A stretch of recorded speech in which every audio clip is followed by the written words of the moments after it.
অসমৰ ৰাজনৈতিক প্ৰেক্ষাপটত অহা 21 চনৰ বিধানসভা নিৰ্বাচনত অসমবাসীৰ ৰাইজৰ কাৰণে এক বিশেষ ধৰণৰ সৃষ্টি হ'ব এক ৰাজনৈতিক পৰিৱৰ্তন, এক বাতাবৰণ। কিয়নো ইতিমধ্যে দুটাকৈ দলে মনোনিৱেশ কৰিছে ৰাজনৈতিক দল হিচাপে।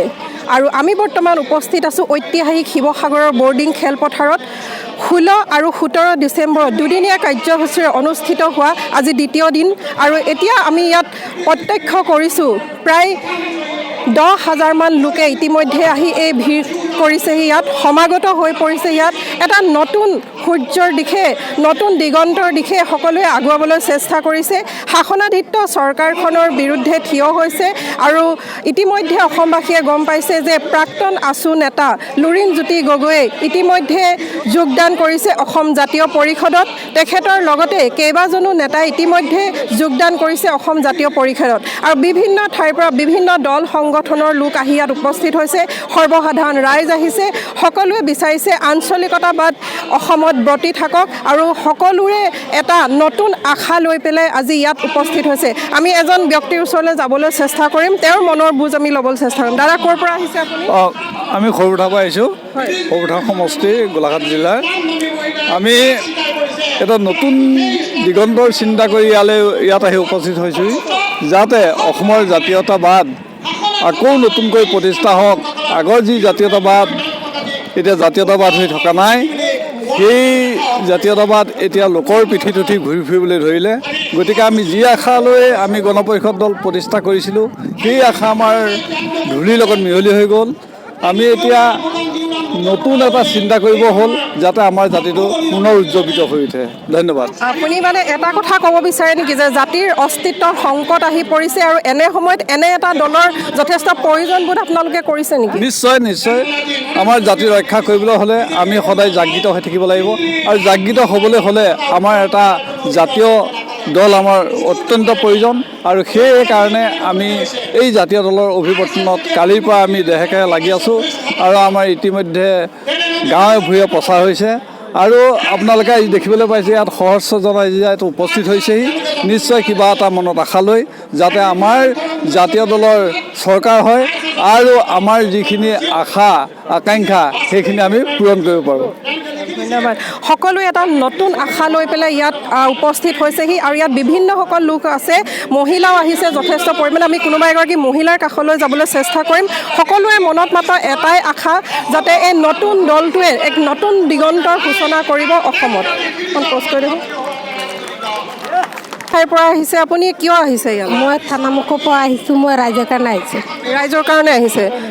অসম জাতীয় পৰিষদত যে লুৰিণজ্যোতি গগৈয়ে যোগদান কৰিছে, আপোনালোক আশাবাদী নে যে এখন নতুন চৰকাৰ গঠন হ'ব, সকলো ন্যায় পাব? ন্যায় পাব, আশাবাদী আশাবাদী আশাবাদী। এই নতুন দলটোত আপুনি যোগদান কৰিম বুলি আহিছে নেকি? কৰিম বুলি আহিছোঁ। বিজেপি দলক কি বেয়া পাইছে আপুনি? একো বেয়া পোৱা নাই। তেতিয়াহ'লে এখন দললৈ কেলৈ আহিছে? আহিছোঁ আৰু অসমৰ কাৰণে আহিছোঁ। অসমীয়াৰ কাৰণে আহিছে। তো বৰ্তমান যিখন শাসনাধিষ্ঠ চৰকাৰ, তাৰ আগতে যিখন কংগ্ৰেছ চৰকাৰে শাসন কৰিছিলে, সেই দুখন চৰকাৰৰ প্ৰতি আপোনাৰ কিবা মন্তব্য আছে নেকি? কিবা বেয়া পাইছিলে নেকি আপুনি, যাৰ কাৰণে আপুনি এইটো দলৰ কাৰণে আহিছে? একো বেয়া ভাল কথা নাই, মই দেশৰ কাৰণে আহিছোঁ। দেশৰ কাৰণে আহিছোঁ। মানে এইটো দলে দেশৰ কাৰণে কাম কৰিব, আগৰকেইটা কাম কৰা নাছিলে নেকি? বহুত কৰা নাছিলে, বহুত কৰা নাছিলে। ইতিমধ্যে দেখা গৈছে যে অসমৰ বিভিন্ন স্থানৰ পৰা, সকলো দিশৰ পৰা ৰাইজ শিল দোল ভাঙি আহি ইয়াত উপস্থিত হৈছে। এতিয়া আমি প্ৰায় 10,000 মান লোক ইয়াত উপস্থিত হৈ থকা দেখিছোঁ। তেনে এজন ব্যক্তি ইয়াত আমি উপস্থিত পাইছোঁ। আমি ক'ৰ পৰা আহিছে দাদা? মই তেজপুৰ সদৰ সমষ্টিৰ পৰা আহিছোঁ।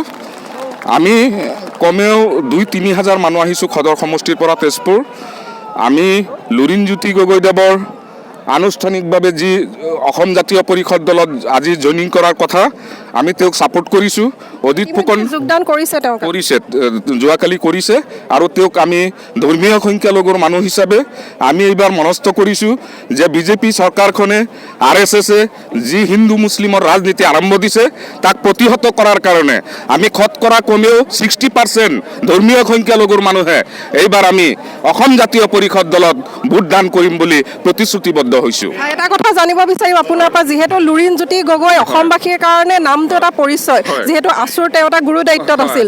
তাৰ পৰা এতিয়া তেওঁ ৰাজনৈতিক এটা দলত অংশগ্ৰহণ কৰিছে, কিন্তু তেওঁ যেতিয়া কাইলৈ যদি কেনেবাকৈ তেওঁ বিজয়ী হয়, তেতিয়া ৰাইজৰ কাৰণে নিস্বাৰ্থভাৱে কাম কৰিব বুলি আপুনি দৃঢ় প্ৰতিজ্ঞ নিশ্চিতভাৱে লুৰিণজ্যোতি গগৈক আমি 100% বিশ্বাস কৰোঁ আৰু আমি তেওঁৰ স্বাভিমান অসমীয়াৰ যি পৰিচয় দিছে তেওঁক আমি সকলোৱে আমি ধৰ্মীয় সংখ্যালঘুৰ মানুহে আমি ছাপোৰ্ট দিছোঁ, আমি 100% বিশ্বাসত লৈছোঁ। এটা কথা আপোনাৰ পৰা আৰু এটা কথা জানিব বিচাৰিম, যিহেতু আমাৰ বৰ্তমানৰ যিজন মুখ্যমন্ত্ৰী তেওঁ আছুৰ মজিয়াৰ পৰাই গৈছিল, তেনে ক্ষেত্ৰত লুৰিণজ্যোতি গগৈ কিবা তেনে আশা পুহি পেলাই আজি ইয়াত আগবাঢ়ি আহিছে বুলি আপুনি ভাবে নেকি? নাই কেতিয়াও হ'ব নোৱাৰে। সৰ্বানন্দ সোণোৱাল ডাঙৰীয়া আৰু হিমন্ত বিশ্ব শৰ্মা ডাঙৰীয়া তেওঁলোকৰ ওপৰত যি আমাৰ আস্থা আছিল, সেই আস্থা তেওঁলোকে নিজে নিজে হেৰাইছে।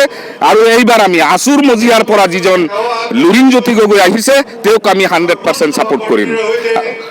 কথা স্পষ্টকৈ ক'ব লাগিব যে লুৰিণজ্যোতি গগৈৰ লগত অসমীয়া ৰাইজ যিহেতু দীৰ্ঘদিন ধৰি পৰিচয় আছে তেওঁলোকৰ, আৰু তেওঁলোকে আশা কৰিছে যে অসম জাতীয় পৰিষদে এটা নতুন দিগন্তৰ সূচনা কৰিব, অসমবাসী ৰাইজৰ কাৰণে চিন্তা কৰিব। কিন্তু আগন্তুক সময়ত যদি লুৰিণজ্যোতি গগৈয়ে এটা নিৰ্দিষ্ট পদত উপনিষ্ঠ হয়, অসমবাসী ৰাইজে তেওঁক আদৰি লয়, তেন্তে তেওঁ ৰাইজৰ কাৰণে দহৰ কাৰণে কেনেধৰণে কাম কৰিব নিস্বাৰ্থ হয় সেয়া সময়ত হ'ব লক্ষণীয়। শিৱসাগৰৰ পৰা কেমেৰা পাৰ্চন ৰবি চাহানীৰ সৈতে মই ববিতা ভৰালী, ঈশান নিউজ।